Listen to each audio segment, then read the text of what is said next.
Bonjour, c'est Bar. On continue notre formation sur Symfony 4 et plus précisément, en fait, on va continuer ce qu'on a déjà commencé la dernière fois avec la gestion des utilisateurs. La dernière fois, on a vu comment créer des classes en implémentant directement les classes préexistantes sur Symfony User Interface. On a déjà créé un formulaire pour créer des utilisateurs. Pour la vidéo d'aujourd'hui, on va utiliser un bundle qui en réalité permet de faire ce genre de choses et encore beaucoup plus. En réalité, il nous propose des outils qui permettent de faire ce qu'on a déjà fait, mais des outils préexistants, hein, donc déjà préparés, créer un formulaire déjà existant pour se loguer, des formulaires pour créer des utilisateurs, pour faire un register, des fonctionnalités pour resetter un compte utilisateur, pour désactiver un compte utilisateur, et, etc., etc. En fait, c'est un bundle qui permet une gestion des utilisateurs. Ce bundle s'appelle FOS User Bundle. Euh, Comme d'habitude, on va se baser sur la documentation officielle, sachant euh, que en fait cette version, la documentation, elle correspond plutôt à Symfony 3 et pas 4, donc on va essayer de la adapter au fur et à mesure qu'on avance sur notre framework Symfony 4. Très bien. Alors, première chose à faire, c'est d'installer ce module. Donc c'est comme d'habitude, on va utiliser Composer Require.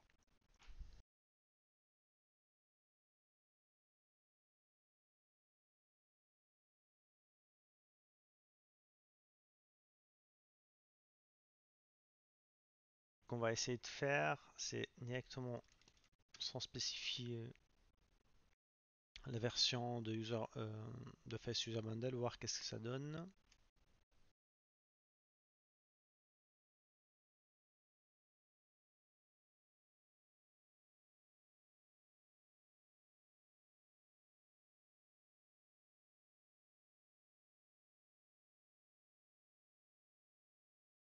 Alors on va faire Composer Update.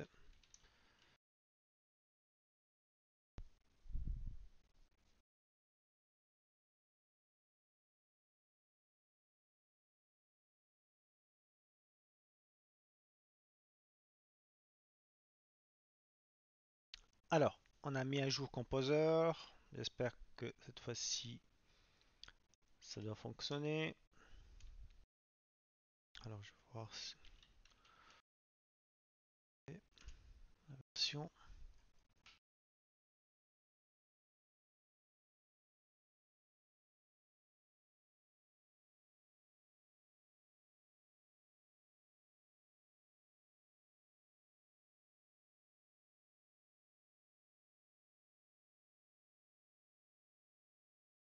Alors, il faut voir la configuration de la base de données. Alors, il faut ajouter une configuration, comme je viens de dire, dans dans un fichier qu'on va créer avant sur Symfony 3. Il y a le fichier config.yaml dans lequel on fait les différentes configurations de nos bundles. Maintenant, on va créer un fichier de configuration du bundle et on va faire la configuration qui concerne la base de données. Alors, ce qu'on va faire, c'est on va créer un fichier qui va s'appeler user.yaml.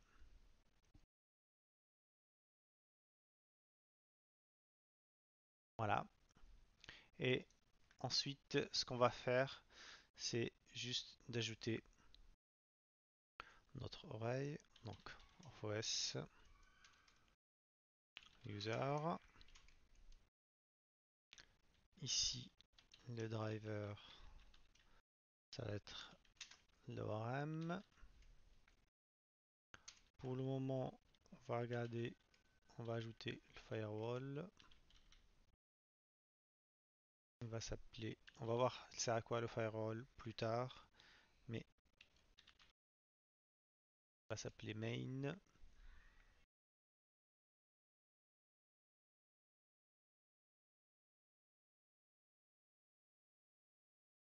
Et ensuite, on va ajouter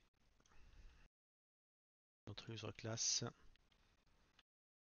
qu'on va créer plus tard,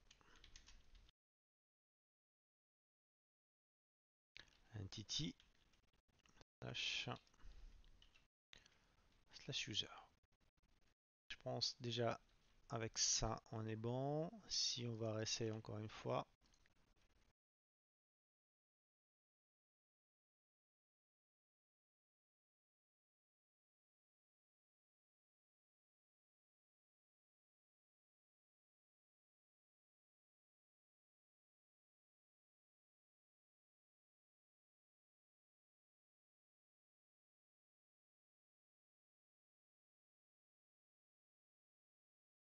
Alors, effectivement, il demande encore une fois d'ajouter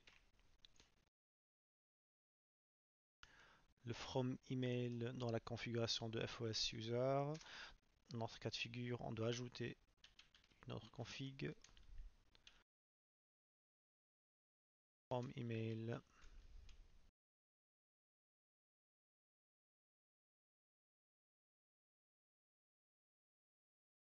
adresse. On va donner un nom.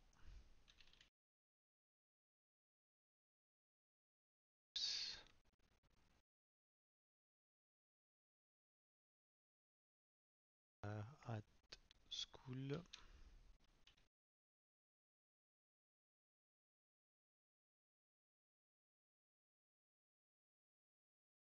.com. Et on va pas se casser la tête, on va faire sender name. Donc ça c'est une configuration de base qui existait déjà sur n'importe quelle configuration sur Symfony 2 ou Symfony 3. La différence c'est que vous devez créer un fichier de config par bundle. On essaye. Alors, pour Service Translator, ce qu'on avait vu au début, donc je pense on va l'ajouter. Donc puisque ici comme vous voyez on n'a pas de appconfig.yaml, donc on va le créer d'une autre façon. Alors on va pas faire ça, on va directement utiliser ce qui était proposé.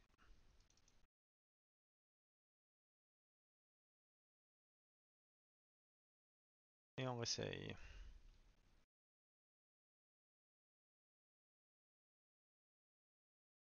Alors puisqu'on n'a pas, on va pas enlever, donc il s'avère que j'ai pas encore configuré local. Je réfléchis, est-ce qu'on aura besoin de ça? Ok, on va garder ce qui était avant. Pour le moment.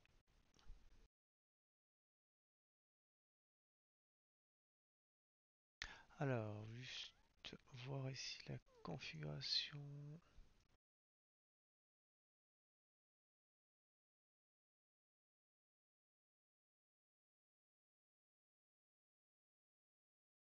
Donc ici, ça a l'air toute la configuration est juste. Donc ici, vous voyez configuration. Alors, il nous dit que la transaction actuellement n'est pas fonctionnelle. On doit ajouter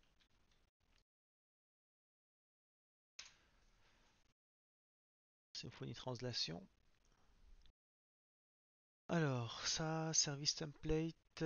Il faut regarder encore une fois notre configuration ici. Donc, on va ajouter plutôt dans la configuration de notre FOS user. Il y a deux façons de faire. Soit d'une manière globale, on ajoute ici dans Framework on ajoute la config ou soit directement ici, mais l'engine, donc là je vais l'ajouter directement dans le framework.yaml. Ici, je vais ajouter. Ça me paraît bizarre, templating. Alors, comme j'ai dit, donc on va l'ajouter ici. Donc notre moteur de templating, engines, on a. Donc par défaut c'est Twig, mais ici on va ajouter PHP.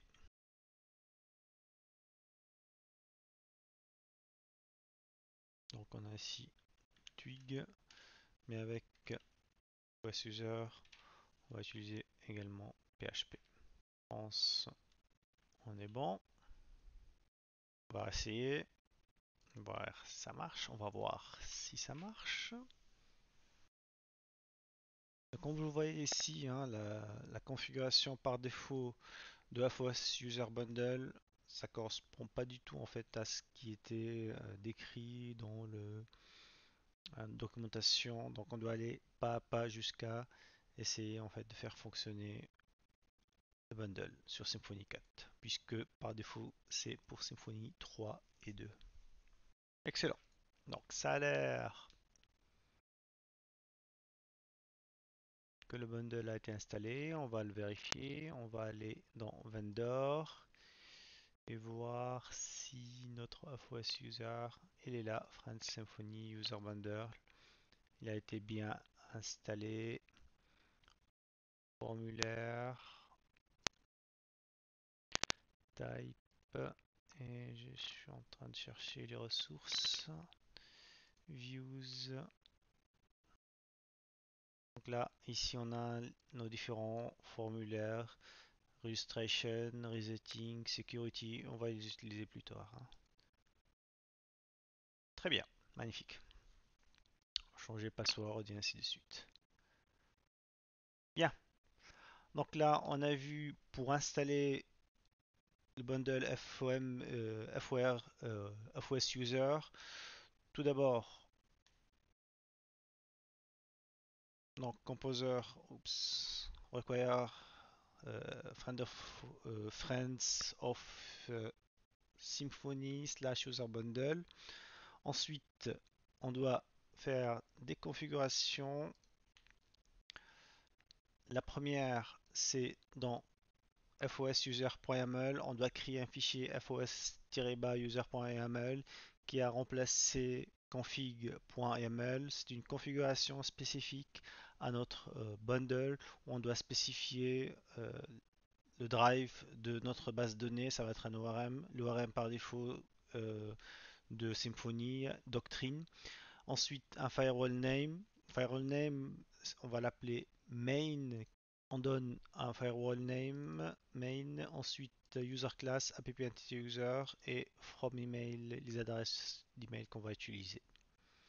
Ensuite, il faut utiliser, si vous n'avez pas ajouté d'autres moteurs de templating, par défaut c'est Twig, mais on doit ajouter aussi PHP et on va garder default local à EN.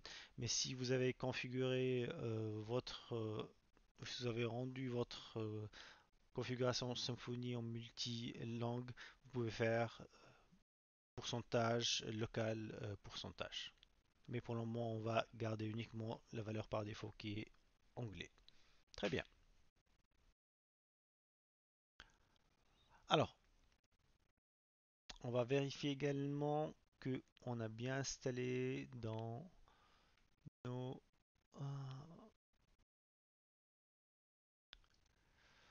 bundles, ça a été bien installé. Alors, ici, bundle.php et on voit ici qu'a été bien également installé, ça a été bien ajouté à FOS User Bundle. Excellent. Très bien. Alors, maintenant, on a tout ça installé. On va passer maintenant aux choses un peu plus sérieuse, c'est la création de la classe user. La dernière fois, on a créé la classe user en implémentant la classe user interface de Symfony. Cette fois-ci, vous voyez en fait, la différence entre les deux, c'est que on va utiliser la classe de, plutôt on va hériter de user bundle base user. Alors ce qu'on va faire directement, on va créer une nouvelle classe. Je vais appeler cette classe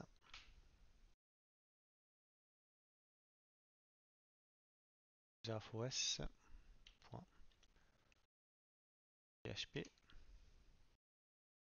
Et on va directement copier ça. On va pas se gêner.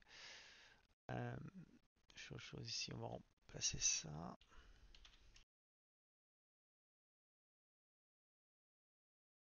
Ici, FOS user, on va regarder aussi pour voir la différence. Et user FOS, je pense qu'on est bon. Donc ici, c'est simple, il n'y a rien à faire, c'est juste, on a besoin de constructeur. Dans le constructeur, on va mettre notre logique et on peut aussi ajouter aussi d'autres méthodes. On va voir plus tard, je pense peut-être dans une prochaine vidéo, on va ajouter d'autres méthodes pour encore améliorer l'utilisation de user bundle. Je pense là on est bon. Sauvegarde. La seule chose par contre, directement app entity, on peut déjà créer la base de données juste pour vérifier. Donc ça c'est MongoDB, oui c'est bon. Alors,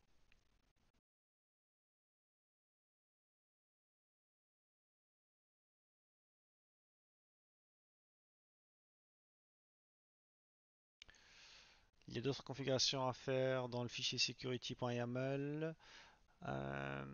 Oui, donc ça on peut l'ajouter. Donc ça c'est les archis. Donc ça c'est les rôles qu'on peut associer à notre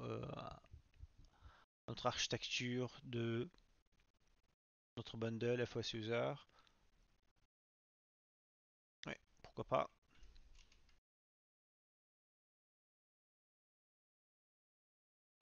Donc on va associer un rôle admin, rôle user et un super admin, rôle admin. Ensuite, pour provider, oui, ça c'est très important pour la base de données. On doit copier. Donc c'est là où le bundle FOS user va se communiquer avec la base de données et va voir comme ID username. Ensuite, pour le firewall, vous vous rappelez tout à l'heure, on a parlé de main lorsqu'on l'a déclaré ici dans FOS user mail. Donc ça c'est firewall name, ça va être appelé main. Donc on va le réutiliser ici. Security.yaml.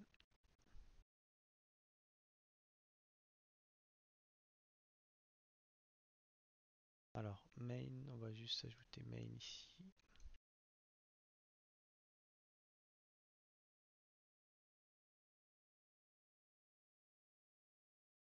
Voilà, donc on a main ici. Et enfin, pour les access control, pour les différents liens,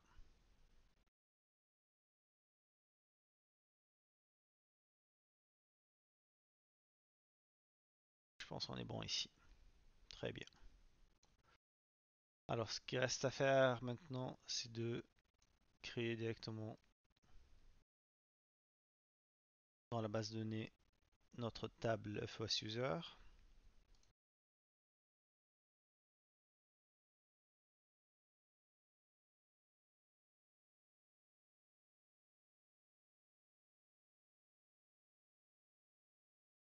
Alors, il nous dit qu'il y a erreur. D'ailleurs, il manque aussi quelque chose, c'est le routing, fichier routing.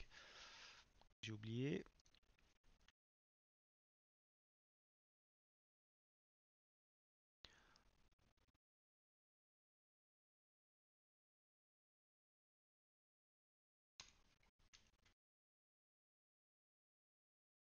Alors, donc ça, si on regarde, config ressources FOS user bundle, je vous explique. Donc ça c'est en fait c'est le fichier routing principal.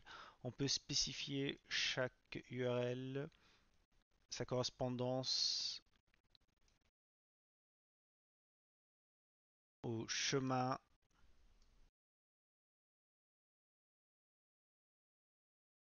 du lien, chemin en fait correspondant à la page. Ici on va trouver FS ressources, FS user ressources, config, routing. Donc là ici il y a all. Si vous voyez ici all FOS routing, par exemple pour la page profil, pour la page registration, pour la page resetting, pour la page changer password. Et là, c'est l'URL direct slash profil slash resetting ou slash register. Mais ce qu'on a fait directement, on pouvait prendre ces URL page par page, profil, registration, XML, resetting directement. On pouvait les nommer, on peut faire par exemple false user register, false user reset, false user login et ainsi de suite. Mais on a choisi que d'appeler en une seule fois la ressource all.xml qui va faire le match avec les accès ici de ce côté-là dans le fichier security.yaml. Mais ça ne nous résout pas le problème qu'on a vu ici. Alors, duplicate key provider. Alors, j'ai déclaré deux fois provider. Oui, il a complètement raison.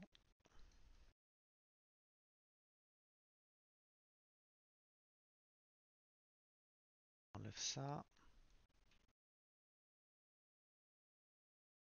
Je pense qu'on est bon. On va essayer. Il nous dit que les options ressources under false user.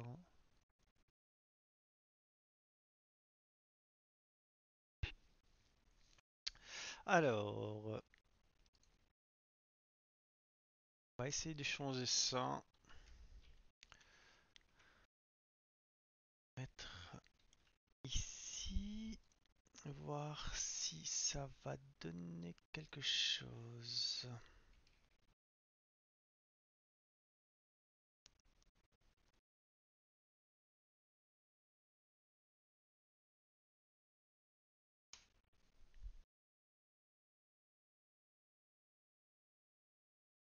Ça, c'est plutôt un bug.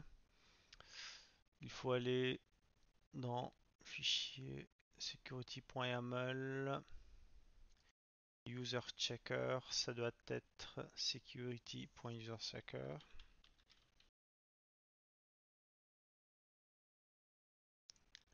Et on va rester encore une fois.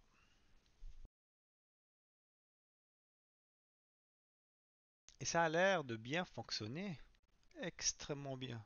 Alors, on va vérifier ça dans notre table.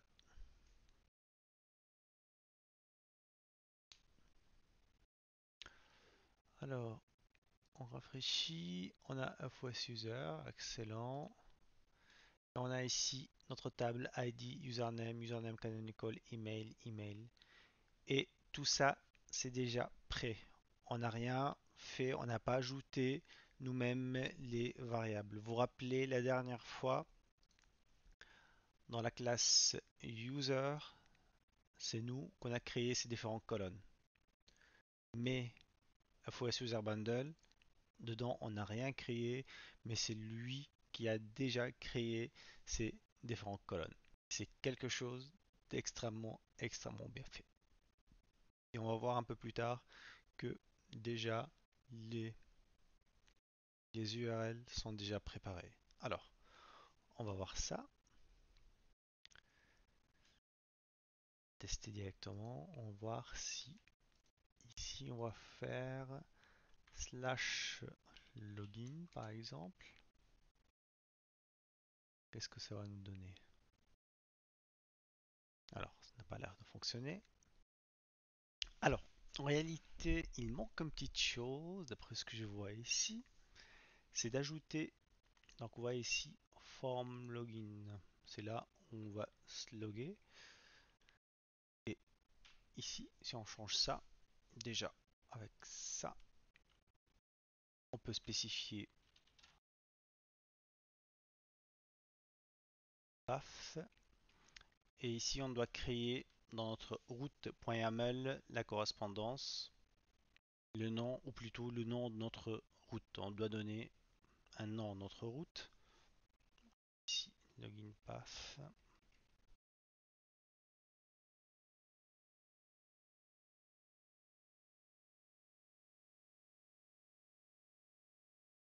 On va appeler ça FOS user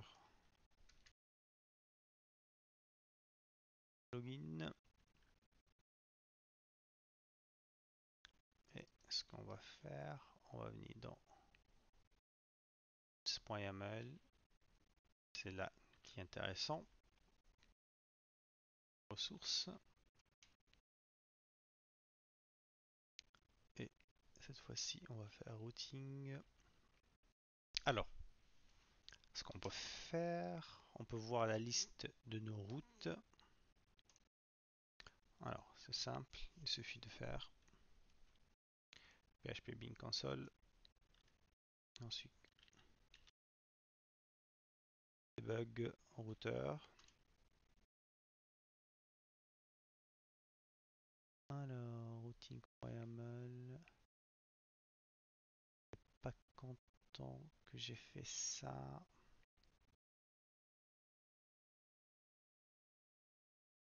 Oups.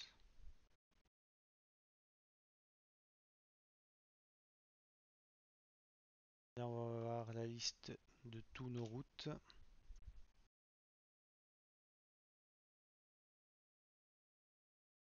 Et qu'on peut utiliser bien évidemment. Voilà.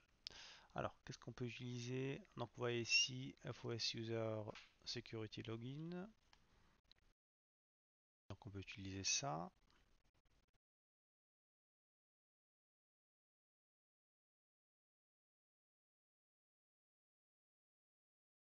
Ça, c'est Login Path. Ensuite, on peut utiliser le check path. Puis on voit ici check. Ensuite, on va utiliser également logout, puisque si on regarde ici,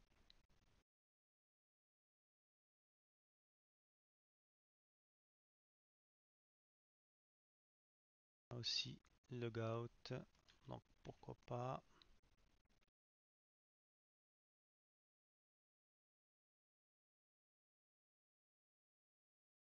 Logout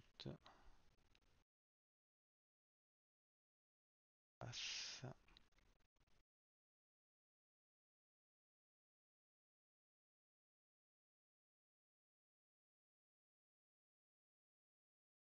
Ici, on peut dire la destination target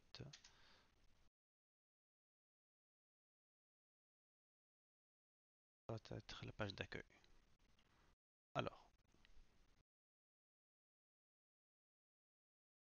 si on regarde ce qu'il y a d'autres paths qui peuvent nous intéresser.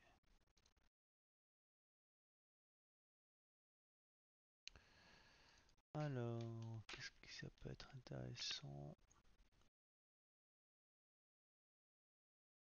Ouais, il y a ici après register aussi.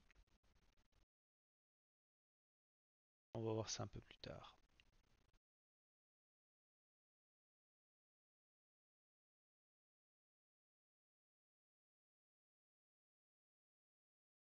Alors, on va essayer. C'est bon.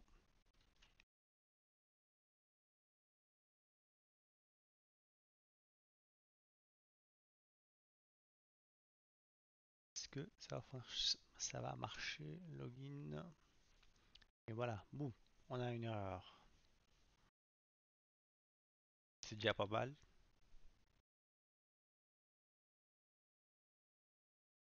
Alors déjà ici, je vois quelque chose de bizarre. C'est qu'on a deux formes login. Donc on va essayer de les mettre ici.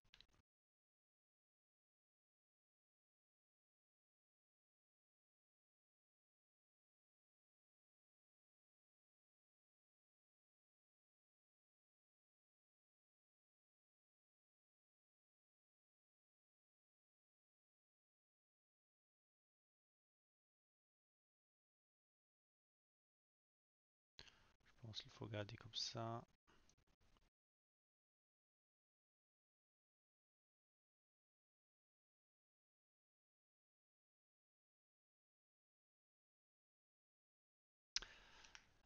Alors, si vous remarquez quelque chose, ça va peut-être vous mettre plus à l'oreille. C'est que ici, lorsqu'on fait login, on affiche ici également login. Du coup, c'est un problème lié à la route ou du contrôleur où on a créé cette route. Alors, default controller, et vous voyez ici, c'est quoi le problème? C'est que directement on fait slash teacher, alors que ça doit être slash. Si on a fait par contre slash login, ça va être considéré comme login, un nom de prof. C'est pour cela, les annotations, personnellement, elles peuvent être extrêmement efficaces, mais ils peuvent être aussi quelque chose qui peut induire en erreur si on a plusieurs contrôleurs et on a plusieurs annotations.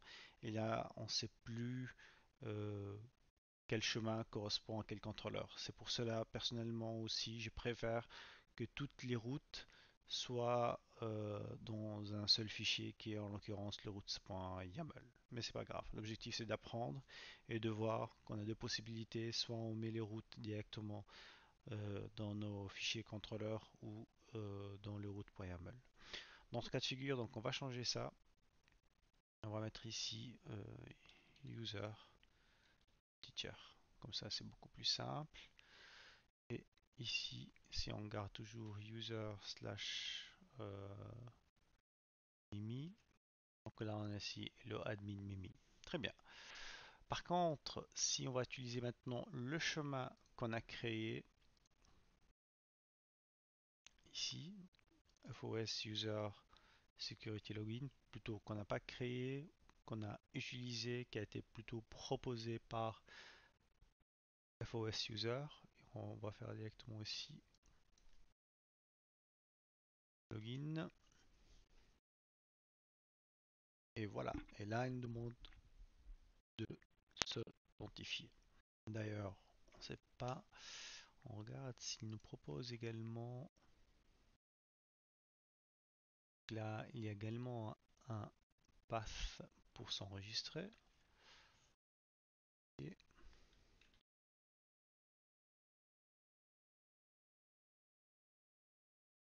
alors, il nous dit ici que time to call and define method name set enabled. Donc, il y a une méthode qui n'a pas été définie. Alors, on regarde ça rapidement. Donc là, il nous dit call and define method set enabled classe app-entity-user. Donc ici on parle de la méthode setEnabled, mais je crois personnellement c'est un problème lié à l'ancienne classe user et puis le bundle FOS user est en train de confondre les noms des classes entre user ou user FOS. Donc ce que je vais faire c'est que j'en l'ancienne nom de la classe old, comme ça personne ne confond d'autres, et puis nommer ça plutôt je vais renommer ça user.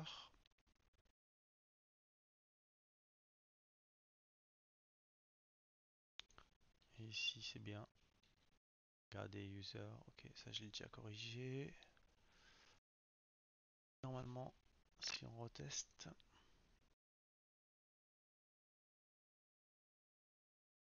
Et voilà. Donc, on a ici notre formulaire d'enregistrement. Là, comme username Mika, password 1, 2, 3, 4, 5, 6. Je répète 1, 2, 3, 4, 5, 6 et on enregistre. Donc là, il nous dit que c'est bien enregistré. Et si on va voir dans la base de données, si on rafraîchit, et on constate très bien que on a bien créé les informations d'un nouveau utilisateur directement en utilisant le formulaire d'enregistrement proposé par FOS User.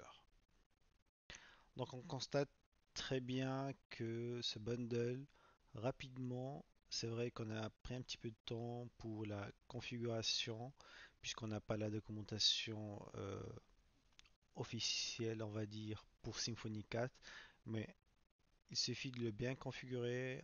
Ensuite, on a les formulaires nécessaires pour la configuration de notre bundle. Voilà, je vous remercie pour votre suivi. Comme d'habitude, si vous avez des questions, n'hésitez pas à les poser. N'hésitez pas également à laisser un petit like et pourquoi pas s'abonner sur ma chaîne. Merci beaucoup, au revoir.